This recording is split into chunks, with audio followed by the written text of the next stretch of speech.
The galaxy had long ago learned to fear certain classifications. There were garden worlds, lush and gentle cradles of life.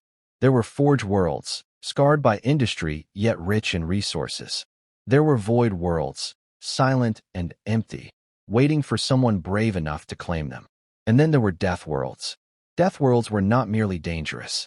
They were actively, relentlessly hostile. Gravity that crushed bones. Atmospheres laced with poison. Weather that could strip metal from starship hulls. Predators that hunted with intelligence rivaling sentient species. Plagues that mutated faster than medicine could adapt.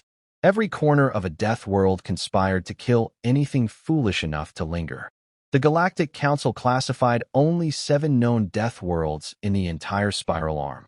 6 of them had been abandoned millennia ago, their native species driven to extinction or evacuated by desperate rescue fleets. The 7th was still inhabited. Its name, in the common galactic tongue, translated roughly as dirt. The natives called it Earth. For centuries, the Council watched Earth from a safe distance.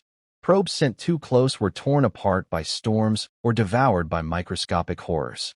Diplomatic envoys who attempted landing never returned. The few grainy images that survived showed a blue-green sphere wrapped in perpetual violence, oceans that rose up in walls of water, continents that cracked and bled fire, skies filled with lightning that struck the ground 100 times every second. The conclusion was unanimous. Earth was the most lethal death world ever recorded.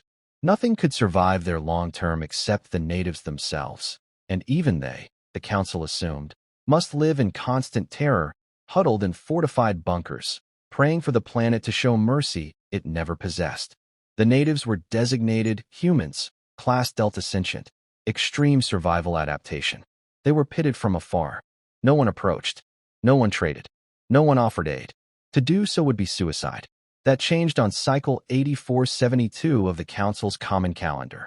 A long-range observatory on the moon of Kale Prime detected an anomaly, a primitive fusion drive vessel lifting off from the night side of Earth. It was clumsy, inefficient, belching plasma like a wounded beast. Its hull was patched and mismatched, as though built from scrap. Yet it climbed steadily through the planet's murderous gravity well, punched through the radiation belts, and set course for interstellar space. The galaxy watched in stunned silence. One ship became 5. 5 became dozens. Then hundreds. They were not fleeing a catastrophe. Sensors confirmed no planet-wide disaster. No supervolcano, no extinction-level impact, no global war. The launches were staggered, deliberate, planned over decades. Humans were leaving Earth willingly. The Council convened an emergency session. Scholars, admirals, xenobiologists, all gathered in the grand amphitheater of the central spire. High Archivist Frenthal, a 4-armed cephalopod from the calm oceans of Thaler, projected the latest images onto the dome above. "Look," she said, her voice trembling through the translation field. "They are not escaping. They are colonizing." On the screen, a human ship, no larger than a Council courier, docked with a hollowed-out asteroid. Suited figures emerged, carrying seedlings in clear containers. They planted them in artificial soil under grow lights powered by a jury-rigged reactor. Within months, the asteroid bloomed green. Another feed showed a human crew landing on a moon with surface temperatures hot enough to melt lead. They worked in shifts measured in minutes, building shielded habitats, laughing, actually laughing, inside their helmets as molten rain drummed against their visors. A third recording captured a human child, no more than 8 Earth years, floating in zero gravity aboard a spinning habitat ring. She pressed her face to the viewport and stared at the stars with undisguised wonder. The chamber was silent for a long time. At last, Admiral Karath of the Dravik fleet stood. His carapace clicked nervously. "They are spreading," he said. "If they reach habitable space, they will outbreed every known species within a millennium. We must contain them." A murmur rippled through the assembly. Containment protocols for Deathworlders were ancient and brutal. Orbital blockade, quarantine enforcement, sterilization if necessary. But Elder Seer Lariah of the Avian Lumen raised a feathered hand. "Wait," she sang, her voice like wind chimes. "We do not yet understand why they leave. Perhaps they seek peace. Perhaps they finally admit their world is unlivable." The Council voted to send an observation fleet. 12 state-of-the-art vessels crewed by the finest minds the galaxy could offer. Their mission: shadow the human exodus, study their behavior, determine threat level. They called the operation Silent Vigil.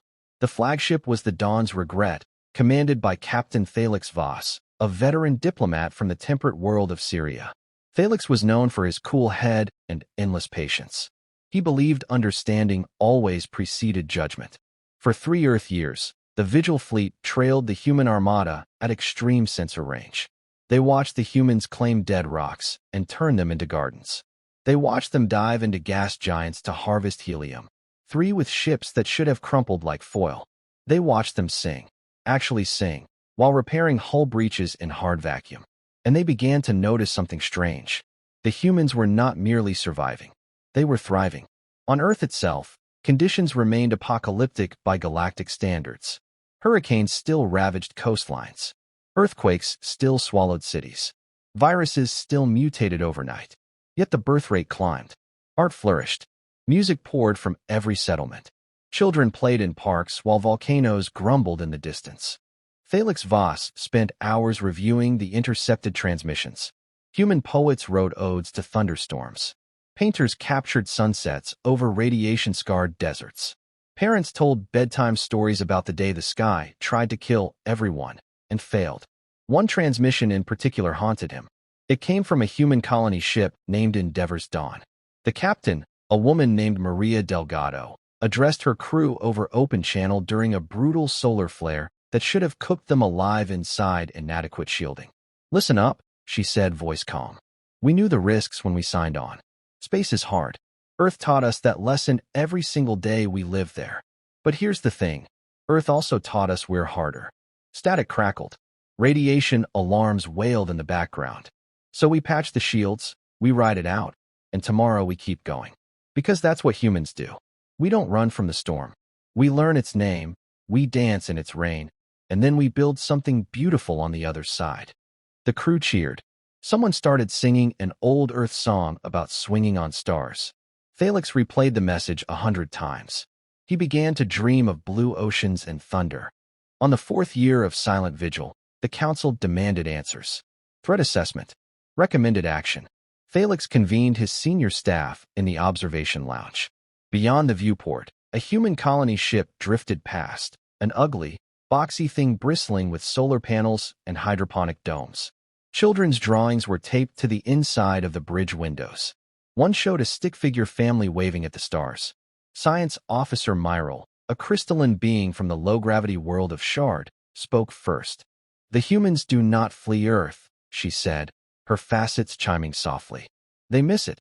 Every transmission contains references to home. They carry soil samples in locked vaults. They recreate Earth gravity in their habitats even when centrifugal alternatives would be more efficient. They leave because they choose to." Chief xenobiologist Dr. Kale, a furry mammalian from the mild plains of Hura, added, "Their psychology is built around adversity. Remove the challenge, and they invent new ones. Racing each other to distant stars, climbing mountains that serve no strategic purpose, exploring caves that can collapse at any moment. Struggle is not a burden to them. It is oxygen." Felix stared at the children's drawings. "Then why classify Earth as a death world at all?" he asked quietly. "If the natives are so perfectly adapted, perhaps the classification is wrong." The room fell silent. Admiral Karatha's face appeared on the holocom, carapace gleaming with indignation. "Captain Voss, your reports grow sentimental. The Council requires clarity. Are humans a threat?" Felix took a breath. "No, Admiral. They are a miracle." He transmitted his full findings that day. Every log, every intercepted song, every image of a human planting a tree on a lifeless moon and naming it after a grandmother who never left Earth. The Council debated for weeks. In the end, they did something unprecedented. They opened diplomatic channels. The first official contact took place above the human colony New Terra, a terraformed moon orbiting a gas giant in the uninhabited system HX 447. The Council sent a single ship, the Harmony's Grace, unarmed, painted white, broadcasting peace on every frequency. Captain Maria Delgado of the Endeavor's Dawn met them in person. She wore a simple jumpsuit patched at the knees. Her hair was graying, her face lined by radiation and laughter in equal measure. Felix Voss greeted her on the neutral docking ring. Behind him stood representatives of 12 species. Before him stood one human. Maria looked at the diverse assembly, tentacles, crystals, feathers, scales, and smiled the kind of smile that had faced down hurricanes. "So," she said, "you finally came to see the zoo for yourselves." Felix tilted his head. "Zoo? Yeah, that's what we figured you called us. Caged animals on a death world, too dangerous to approach." She shrugged. "Can't blame you. Earth's a rough neighborhood." Elder Seer Lariah stepped forward, wings folded in respect. "We believed you suffered," she sang. "We believed your world tortured you." Maria laughed, not mocking, but warm. "Earth doesn't torture us. She raises us. Every storm, every quake, every fever, it's a teacher. Tough love, sure, but love all the same." She gestured toward the viewport. Below, New Terra's oceans sparkled under artificial suns. Children played on beaches engineered from asteroid dust. "We left because we outgrew the crib, not because we hated the crib. We carry her lessons with us. How to endure, how to adapt, how to hope when hope seems insane." Felix found his voice thick. "And what lesson do you carry now?" Maria looked at each delegate in turn. "That the galaxy is big enough for everyone. That hardship doesn't have to make you hard. That the same species that learned to sing during ice ages and dance during plagues can teach the stars how to live." She extended her hand. Palm up, fingers open. An ancient human gesture of trust. Felix placed his own hand against hers, careful of claws. In that moment, something shifted across known space. The classification of Earth was quietly revised. No longer Death World, Extreme.